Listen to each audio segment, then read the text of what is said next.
تو جو امتیں تم سے پہلے گزر چکی ہیں ان میں ایسے ہوش مند کیوں نہ ہوئے جو ملک میں خرابی کرنے سے روکتے؟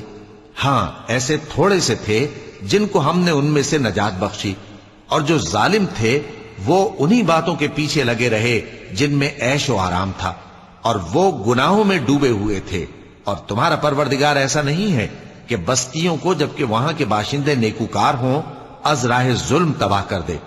اور اگر تمہارا پروردگار چاہتا تو تمام لوگوں کو ایک ہی جماعت کر دیتا، اور وہ برابر اختلاف کرتے رہیں گے، مگر جن پر تمہارا پروردگار رحم فرمائے، اور اسی لیے اس نے ان کو پیدا کیا ہے۔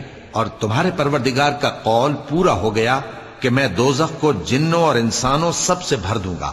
اور اے نبی اور پیغمبروں کے وہ سب حالات جو ہم تم سے بیان کرتے ہیں ان سے ہم تمہارے دل کو جمائے رکھتے ہیں، اور ان حالات میں تمہارے پاس حق پہنچ گیا، اور یہ مومنوں کے لیے نصیحت اور عبرت ہے۔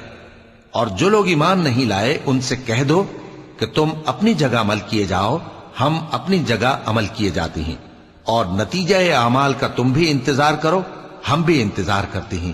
اور آسمانوں اور زمین کی چھپی چیزوں کا علم اللہ ہی کو ہے، اور تمام معاملات اسی کی طرف رجوع کیے جائیں گے، تو اسی کی عبادت کرو اور اسی پر بھروسہ رکھو۔ اور جو کچھ تم لوگ کر رہے ہو تمہارا پروردگار اس سے بے خبر نہیں۔